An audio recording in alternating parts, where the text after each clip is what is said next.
Yeah, you're sitting there wondering where time went. It feels like you just started this journey and now you're here, taking steps forward, oh, and ready to change the world. You're strong enough to move mountains. I think you can, I think you can. And you are one in a million. So move ahead with confidence. You've got this. Your new beginning. Sometimes it's hard to start a new chapter, but just remember you're the author of your life adventures. You're gonna show us how it's done, oh, for generations to come. You're strong enough to move mountains. I think you can, I think you can. And you are one in a million. So move ahead with confidence. You've got this. Your new beginning. Your new beginning. It's your heart, it's your fire, it's your open mind. How you break down the walls that divide. You're our dreamers, game changers, spectacular and braver than this world even knows. But our future will show. You're strong, yeah, and you're gonna move mountains. I know you can, I know you can. And you are one in a million. So move ahead with confidence. You've got this. Oh, you've got this. Oh, it's not an ending. No, it's your new beginning. Your new beginning.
kwenye majoho yao mazuri. As they are mentioning, I would like to give you a short history about that cape and that gown. Ningependa kutoa historia fupi kuhusiana na kofia hiyo pamoja na joho hilo. MBBS. Na sasa wameingia watu wa MBBS. These are doctors. Hawa ni madaktari hao. They are doing their internship now. Hawa ni madaktari ambao wanafanya mazoezi yao sasa. They are looking sharp and smart. Wanapendeza, wanang'ara. With their smile on their face. Wakiwa na tabasamu kubwa sana kwenye nyuso zao. Huwezi amini wamekuwepo hapa kwa takribani miaka 5 sasa. It was a hard work, Haikuwa kazi rahisi, ilikuwa ni ngumu sana. but they have worked hard and now we are going to award them their degrees. Lakini wamefanya kazi kwa bidii na sasa wanaenda kupewa shahada yao. They have struggled for it. Wameitolea jasho. They had uncountable nights, sleepless nights. Walikuwa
the guest of honor, chairman, councillor, vice councillor, and other invited guests, you are all welcome on the 9th graduation ceremony of International Medical and Technological University. You are all welcome. Good morning, everybody. The procession that has just entered is the academic procession of the International Medical and Technological University. This event officially introduces all in attendance to the 9th graduation ceremony of the International Medical and Technological University. Speaking to you is the University Proctor, and as you can clearly see, I'm holding two very, very important symbols. To my right, I'm holding the university's ceremonial mace, and to my left is the book. The mace is a very, very ancient symbol of power. It's a symbol of authority. In the ancient times, it was actually used as a practical form or tool or weapon. But today, it is basically a symbol of authority, a symbol of power. And the presence of the university mace reminds us that the governing authority of the university is in full control of all the events that are happening right now.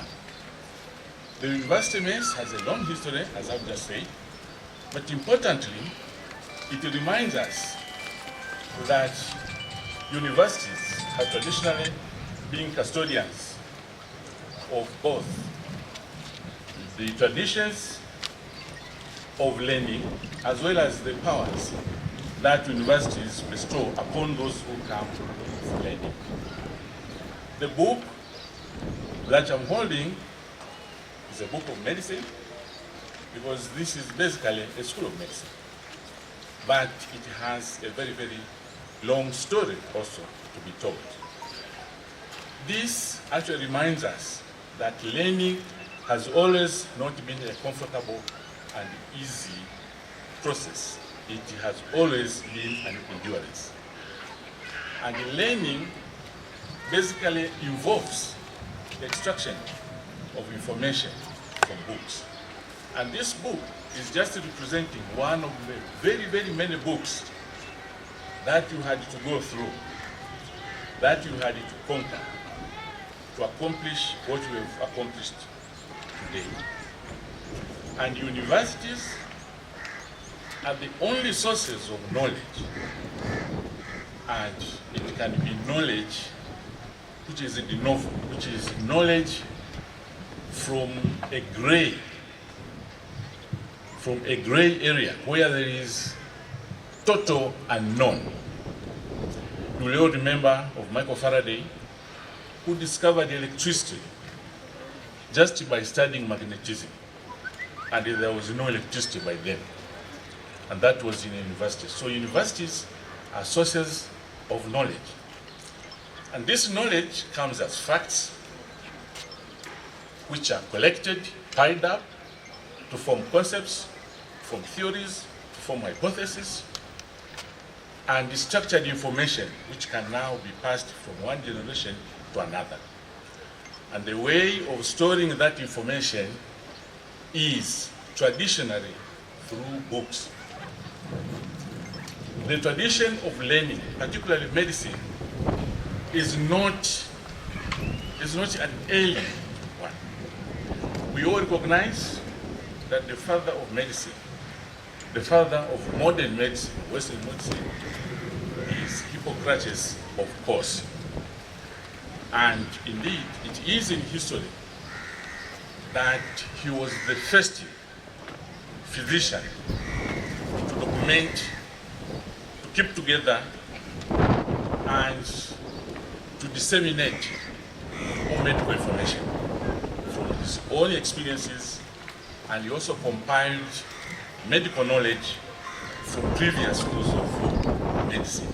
So the traditions have continued in universities of thinking and actually attempting to come up with the discoveries, to discover facts, to discover knowledge, and to store them in many forms. One of the traditional ones is a book.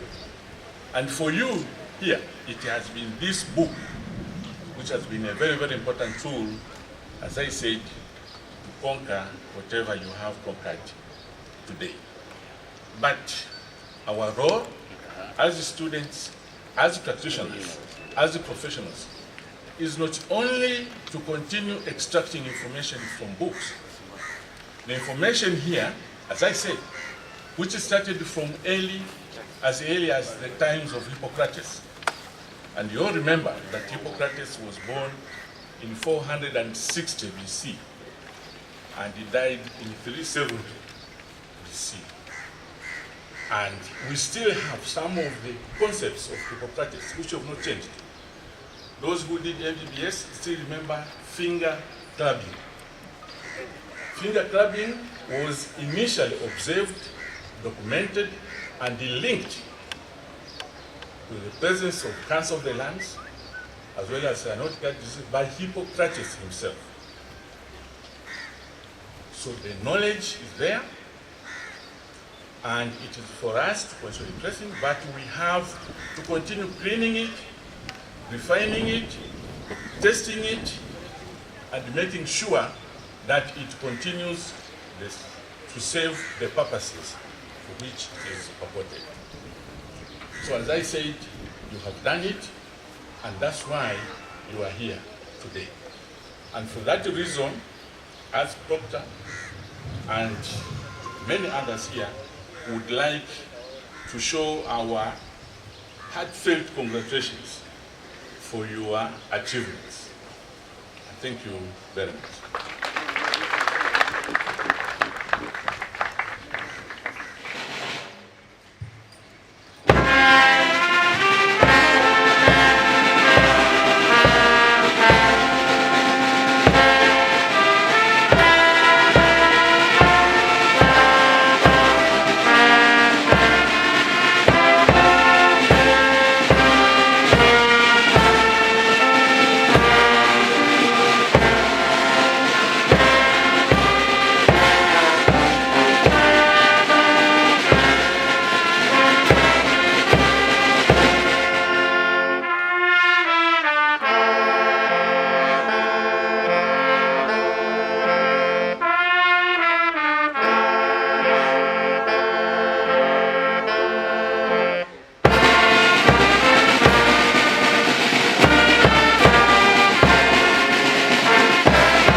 Ladies and gentlemen, may we put our hands together for that. Now the Councillor is going to officiate the congregation in 9th graduation ceremony of International Medical and Technological University. Councillor anaenda kuanzisha graduation yetu ya IMTU ya 9. Karibu. Followed by that, you introduce our guest of honor. Kinachofuata atatambulisha wageni wetu rasmi by Vice Chancellor. Kwa Vice Chancellor. Now everyone can get seated. I have now the honor and privilege of calling upon the Chancellor to officially constitute this congregation into the 9th graduation ceremony of the University for awarding diplomas and degrees of the International Medical and Technological University.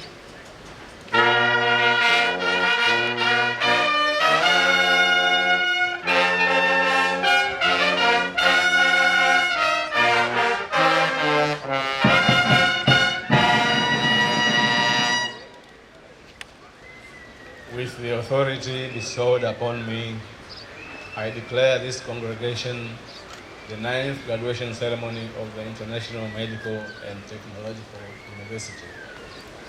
Ladies and gentlemen, introduction of the chief guest by the Vice Chancellor.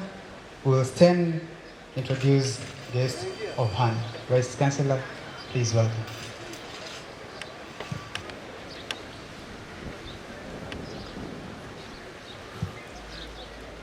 I want to take this opportunity and join the long list of well-wishers that congratulated you. My heartiest congratulations to all 235 graduates graduating today. And also just want to share a couple of thoughts.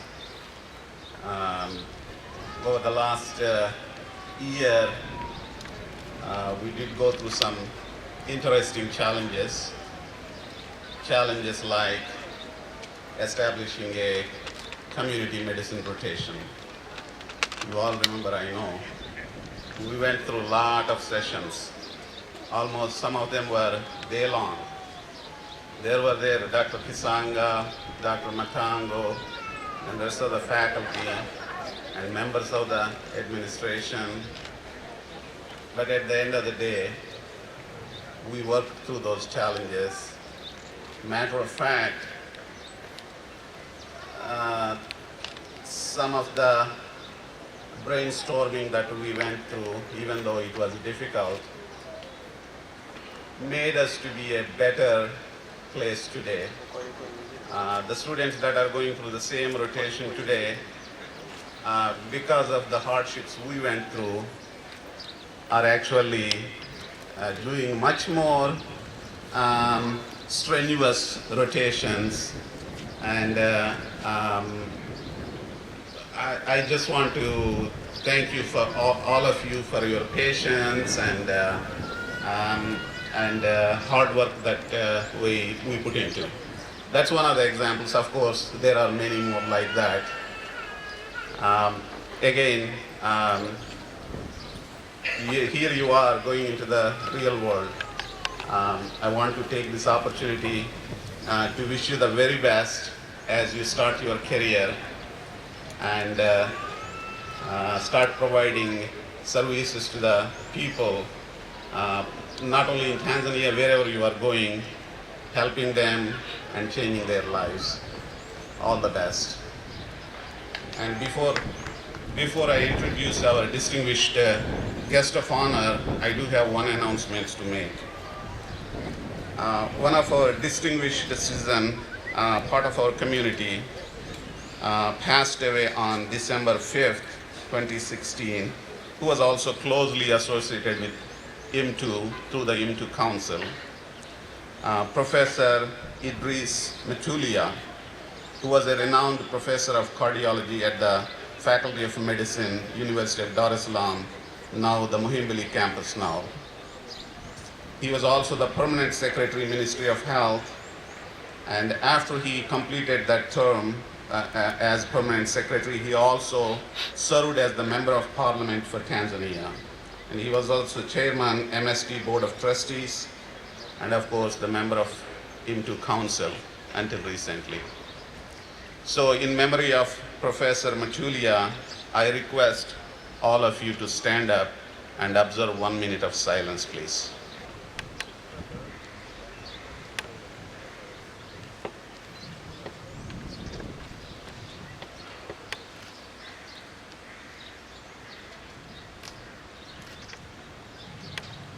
Thank you.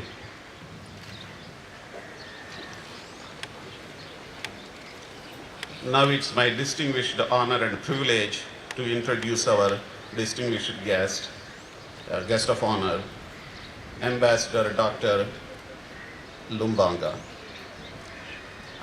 Ambassador Dr. Lumbanga graduated from the University of Dar es Salaam in 1972 with a degree in economics, management, and administration. Subsequently, he also earned a master's degree and a PhD in international relations from the School of Diplomacy and International Relations in Geneva, Switzerland. And he was there at that school from 2006 to 2009. As far as his professional career is concerned, Ambassador Lumbanga was employed by the government of Tanzania in 1972 as an economist. Through hard work and dedication and the demonstration of results, he eventually risen to become the permanent secretary from April 1987 to and he served in various ministries in that role through February 1995. In 1995, he was appointed as the highest civil service position of Chief Secretary in the office of President of the United Republic of Tanzania, where he served as the head of public service and secretary to cabinet up to January 2006. From February 2006, Ambassador Dr. Lumbanga was appointed as Ambassador Extraordinary and Plenipotentiary to the United Nations offices and other international organizations in Geneva, Switzerland, Vienna, Austria, and Amsterdam, Holland, before he returned to Tanzania in July 2012. After he returned to Tanzania, after retiring from the service, Ambassador Dr. Lumbanga continues to serve his country in various capacities, including Trustee of the Wildlife Conservation Society of Tanzania, Chairman of the Board of the Public Procurement Regulatory Authority, First Chancellor of the National Defense College, and Secretary General of an international organization known as the Wildlife Conservation Foundation of Tanzania, with its headquarters in Lusani, Switzerland, and sub-offices in Dar es Salaam, Tanzania. Of course, Ambassador Dr. Lumbanga is very closely associated with IMTU from its inception from 1995 onwards. He was one of the persons instrumental in establishing this university, and he always maintained that close relationship, and he continues to serve on our governing council of this university. Without further ado, I request Ambassador Lumbanga to give his message to the graduating students, graduates. Thank you.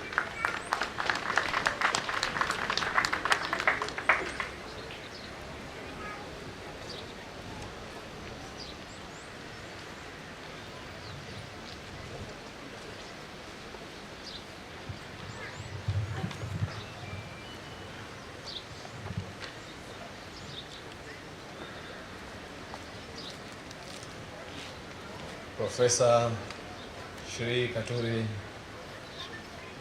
Professor Katuri,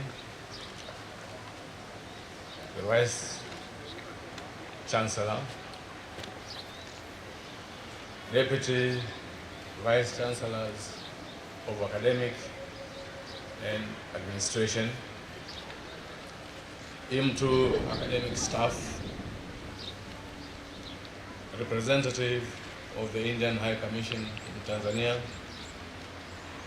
graduates, the student community, all our invited guests, ladies and gentlemen.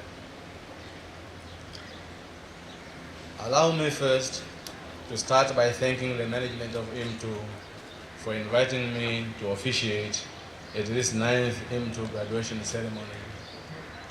And for other difficulties, I was also requested to act as Chancellor in today's graduation ceremony, which I happily agreed. I feel privileged to be availed this opportunity to give a few words to the distinguished audience, comprising of graduates to be in medicine and surgery, nursing, medical laboratory technology, academic and administration staff, students and invited guests.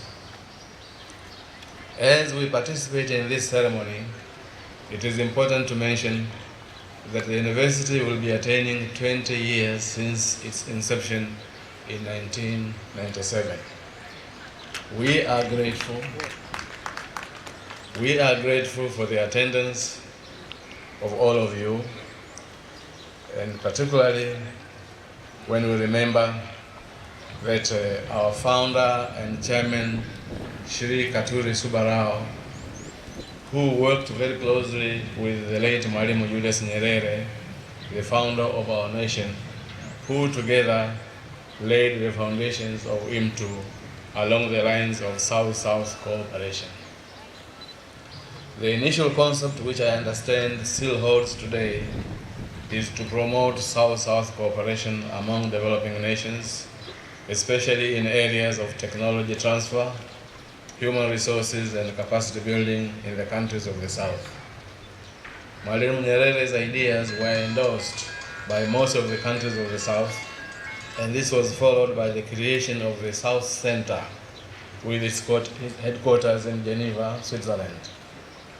As the previous Tanzanian ambassador extraordinary and plenipotentiary to the United Nations offices and other international organizations in Geneva, I can confirm to you that since its formation, the South Center continues to play a leading role in advising countries of the South on various spheres concerning developmental aspects, and by so doing enables the countries of the South to argue convincingly in various international fora. Following this initiative, a memorandum of understanding was signed in 1995 with a view to increase availability of medical doctors and professionals in Tanzania to alleviate acute problems or shortages of doctors and other medical professionals thereof. The MOU was later followed by the issuance of a certificate of grant of charter to IMTU by the government of the United Republic of Tanzania on the 18th day of August 2010, following the government's satisfaction that IMTU had fulfilled the conditions as set out in the University Act of 2005. Ladies and gentlemen, regrettably, however, despite several successes that have been recorded, including the rising Indo-Tanzania relations through investments in Tanzania, IMTU having produced well over 1,000 medical doctors and other medical professionals who are key in improving the quality of public health services in Tanzania, and offering additional employment, incomes, and taxes to the government, IMTU still continues being afflicted by several problems.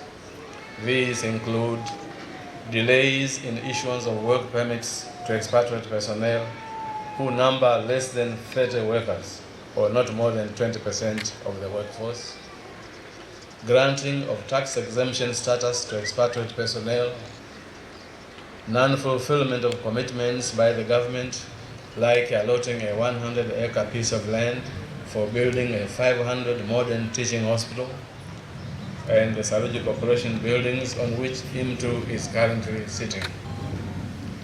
Other problems include low sponsorship of Tanzanian students by the government of Tanzania, while many more students are being sponsored to study abroad at very huge sums of foreign exchange from our meager foreign reserves.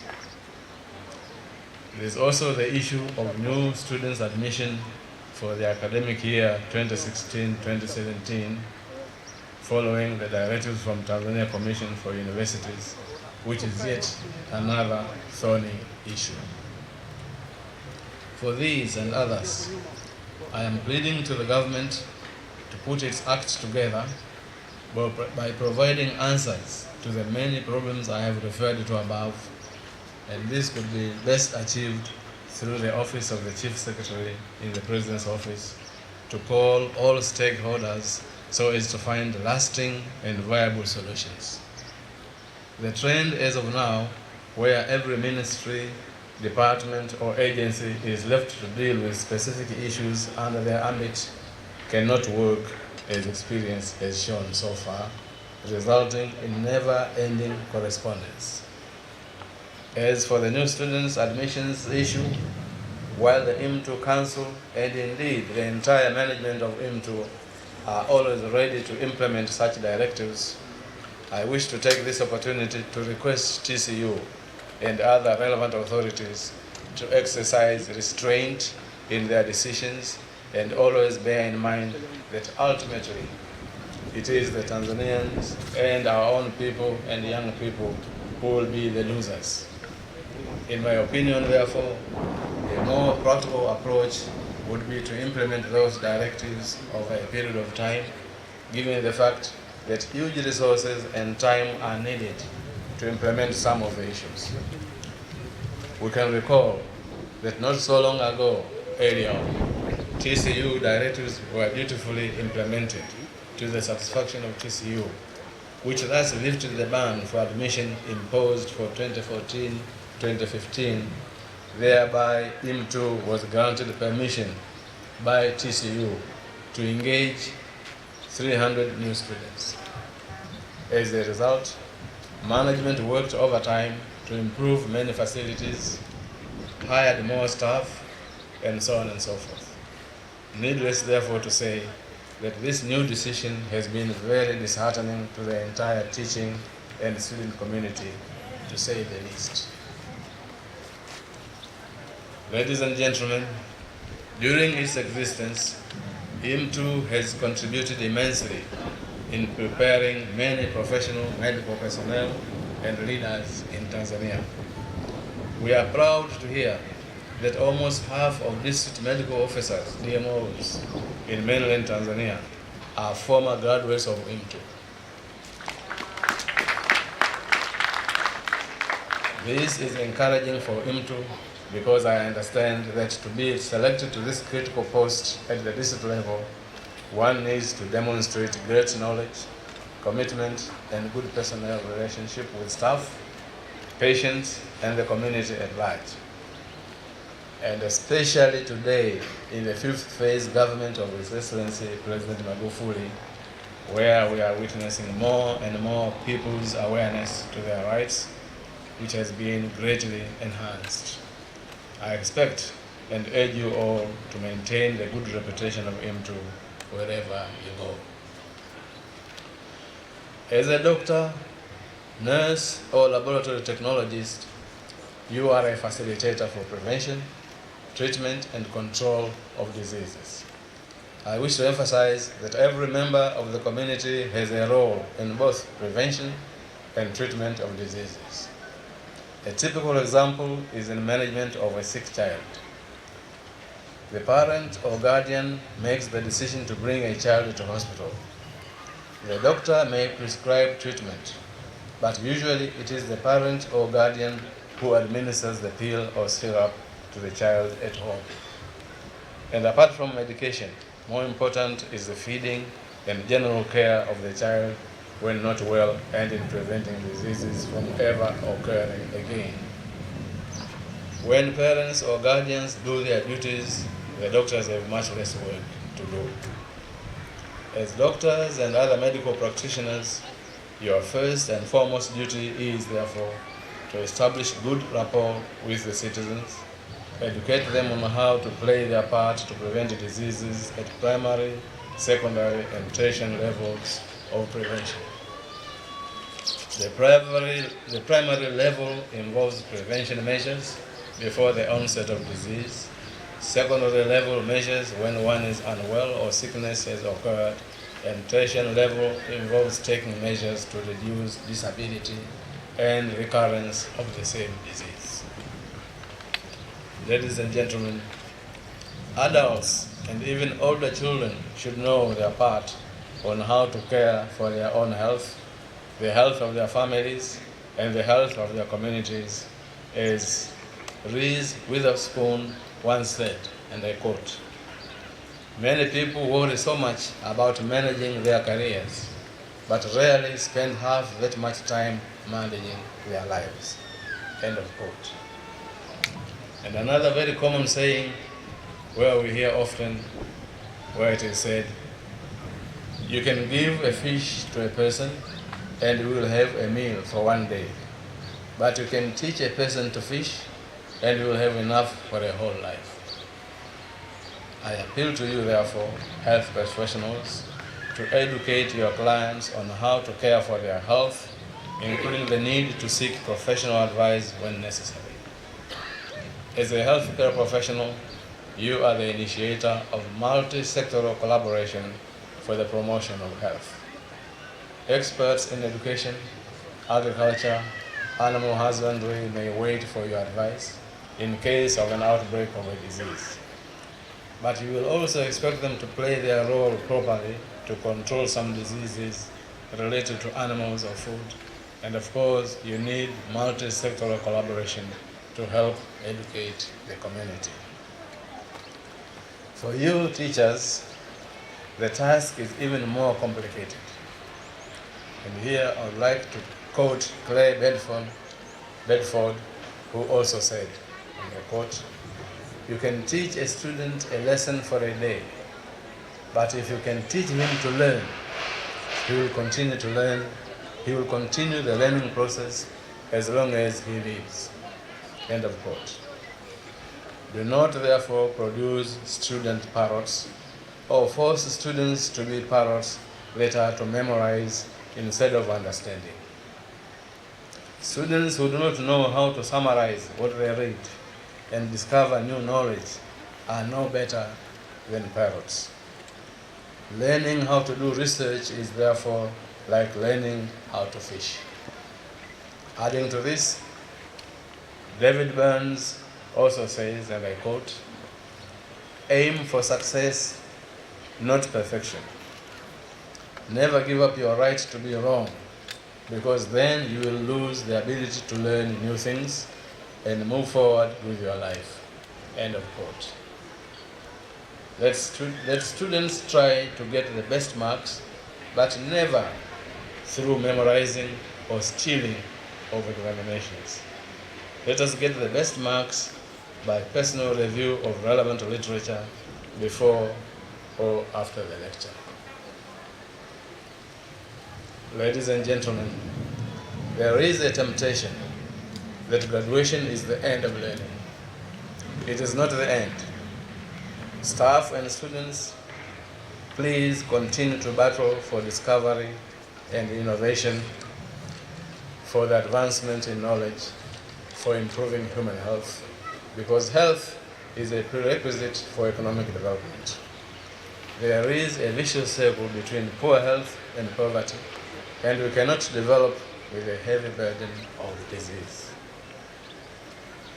His Excellency, the President of the United Republic of Tanzania, Dr. John Pombe Joseph Magufuli, has contributed one important slogan, Hapa Kazi Tu, in Swahili, which literally translated means hard work alone. Industrialization requires hard work leading to discovery and innovation. You cannot manufacture other people's innovations, as you will not be able to patent them. You have to innovate and or discover new things to be able to manufacture. And you cannot innovate and leave the discovery for others to make new products. Hard work alone means you cannot industrialize if you have a business as usual attitude. You must foster a new learning culture, which is not the way of the parrot, or photocopying machine. True learning culture is a research culture. You cannot consider you have done research by copying other people's research or through plagiarism.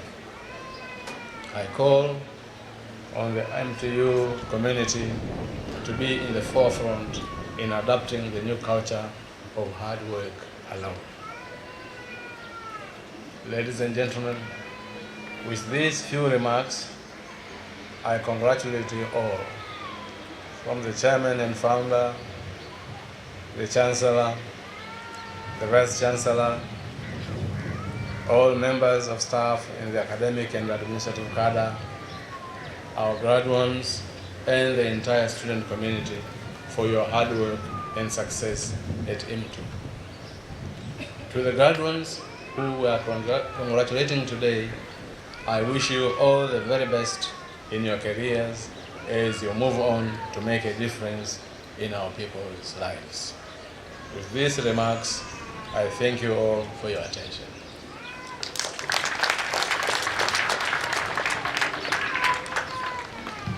Ladies and gentlemen, more hands of applause to the guest of honor. Mabibi na mabwana, makofi tafadhali kwa mgeni rasmi.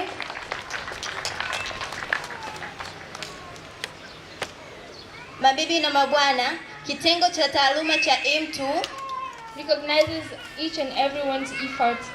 Wametambua mchango wa kila muhitimu kwa siku ya leo. through all your journey, all your academic journey from the beginning, from the first year to your final year. Kwa safari yenu ya taaluma kuanzia wakati mnaanza mpaka mlipomaliza.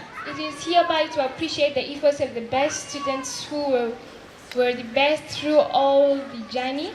Na sasa hivi kinachofuata ni kuwapongeza wale wanafunzi bora ambao walifanya vizuri kuanzia wakati wanaanza mpaka wanamaliza. Therefore, we welcome the Deputy Vice Chancellor for the Academic Affairs. Hivyo sasa, msaidizi wa Vice Chancellor kwenye kitengo cha taaluma, we welcome him to give the award of prizes to the best students.